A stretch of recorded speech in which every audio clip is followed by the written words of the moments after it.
This is Into the Fire. I take great pleasure in welcoming one of the best young talents in Australia, Victorian young gun and future star, top prospect and top guy, Josh. Nice to meet you. Thanks, LJ. Thanks for having me, mate. It's my pleasure. You are a wonderful soccer player, so good you were training with Melbourne City and you decided not to sign with them, to concentrate on footy. Was it a hard choice? Yeah, personally, it was very hard. Obviously, I was in a pretty elite system down at Melbourne City. But yeah, I thought I was always probably like the football side of things a bit better than soccer. But yeah, I did have a very good time playing soccer at Melbourne City, mate, which was good. It sounded good. Now you had to travel 2.5 hours for soccer training. You must be really thankful to your parents. Did they have any suggestions on which sport to go with? Yeah, I was very thankful. So obviously, I was leaving at 2 o'clock up before school even finished nearly every second day just to get down to Melbourne because I'm from the country down in Shepparton. So yeah, I was very thankful for them. And yeah, Dad was always more pushing towards the footy side of things. He was probably liked me playing football a bit more, but I think at the end of the day, they just said to go with my passion, and I was probably with football. But yeah, Mum and Dad were very awesome. Yeah, they sound awesome. Lastly, on soccer, many may not know, but you were selected in the under-17 Australian squad and were only cut out because you were 2 years younger. AFL are very lucky that happened. Was that the time when you thought, I have to make a decision here? Yeah, so that was probably the turning curve. I was in that Australian squad, and I thought I had a pretty good chance. And I was a year or two younger than most kids, so it was I was pretty devastated when it happened because I thought it was probably up to that standard. But when that happened, this footy carnival come up, which is called the V-Line Cup, which is kind of like the miniature NAB league under 15s for all the country kids. So I thought I'd have a shot at that, and when I played that, I never looked back. Thought football was always where I wanted to head. Pretty sure footy is glad you chose it. Yeah, I hope so. Now, in the under-16 championship, you own the Mike Sheehan medal as the best player in the Division 1 carnival. That's a heck of an effort, mate. Bet you enjoyed that carnival. Yeah, it was really good. It was actually probably I thought I played better than what I was going into it. The main aim was to get the win with the Vic Country boys. We lost by a couple goals in the first game, and the WA game I think we lost by a goal. But it was very good to get the win in South Australia. But I was overall pretty happy with my form, and hopefully we can continue that with the under 18s this year. Hopefully. Hmm. So you're a powerful midfielder who has an explosive streak to get out of the stoppages and burst away. Plus, you're great up forward, applying pressure and kicking goals. What is your ideal position? Yeah, that's a hard one. I get asked from a lot of people that.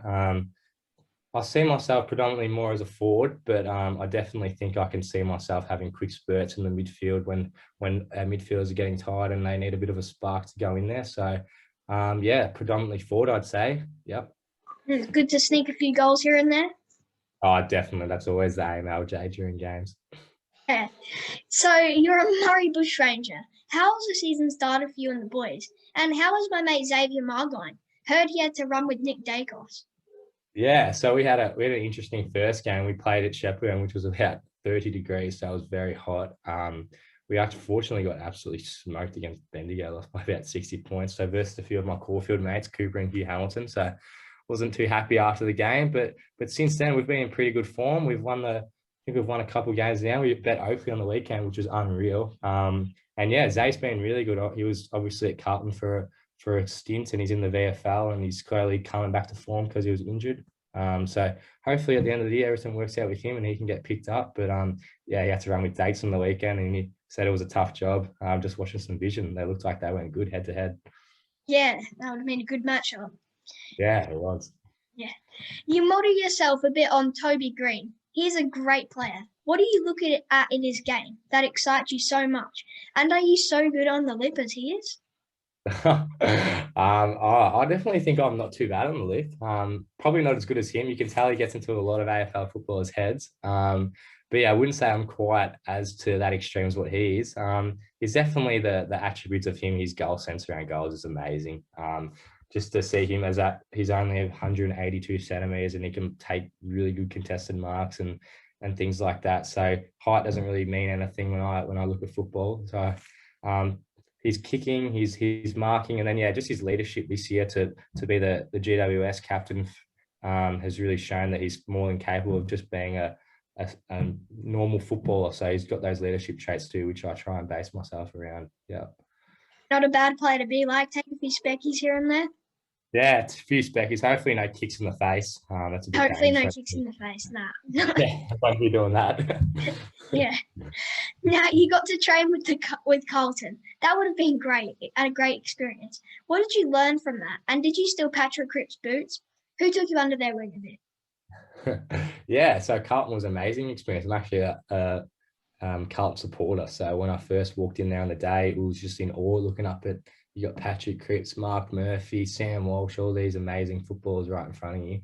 I think the main thing I kind of took out of it, which is probably not what most people did, but just how much fun they have in training. And I know when it's time to go and train hard and be all serious, but just the amount of fun they have outside of football and the brotherhood they have. And yeah, unfortunately, I didn't get to steal Patrick Cripps' boots. I was slurging around trying to find him, but you'd always have him on, so it was a bit hard.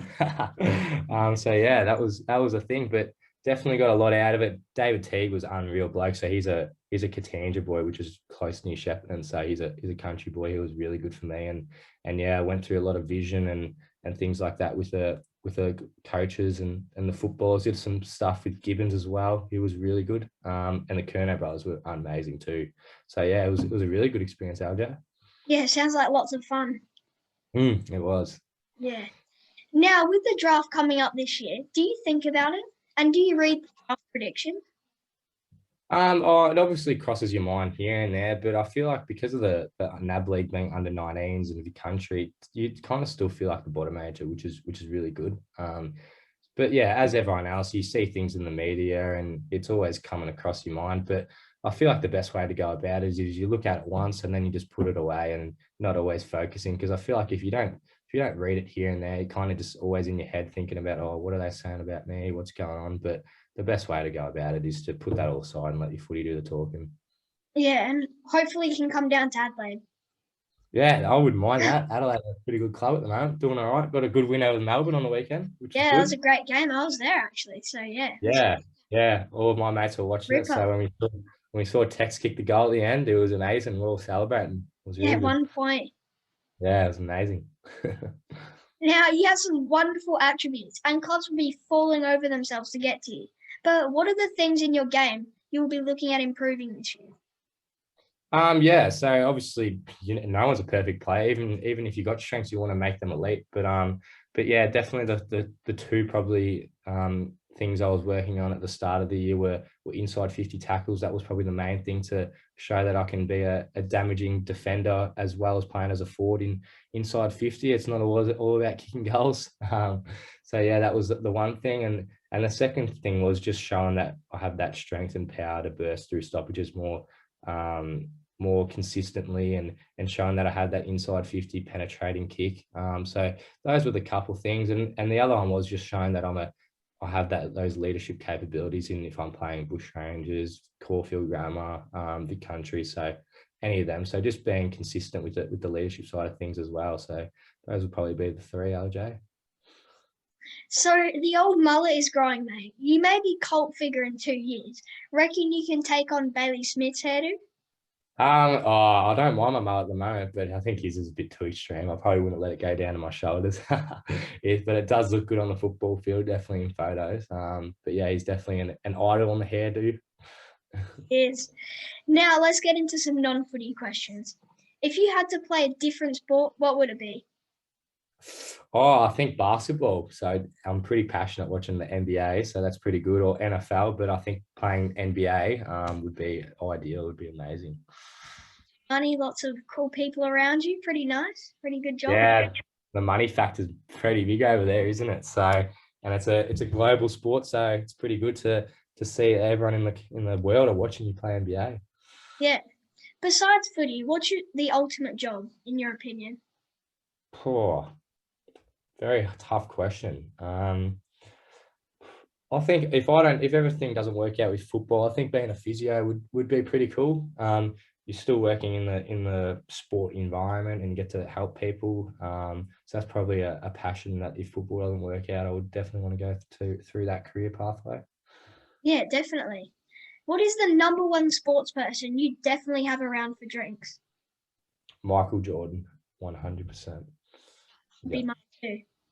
Yeah. What would you have as a last meal? Last, like ever. Yeah, ever. Tough one. I think. I think you can't go wrong with pizza or pasta. Those would be the main, probably I'd two. go pasta, yeah. Probably pasta, yeah. So my family's Italian, so we make some pretty good pasta. So that would probably be the one I'd say. Yeah. Now, you're crafty and talented small forward, as well as a goal-kicking midfielder who shapes up as one of the leading Victorian prospects in this year's draft class. A player with pizzazz, ability and some theatre. My ultimate type of player for my show. You see, I'm all about the theatre of a great goal. And you, Josh, will wow crowds for years to come.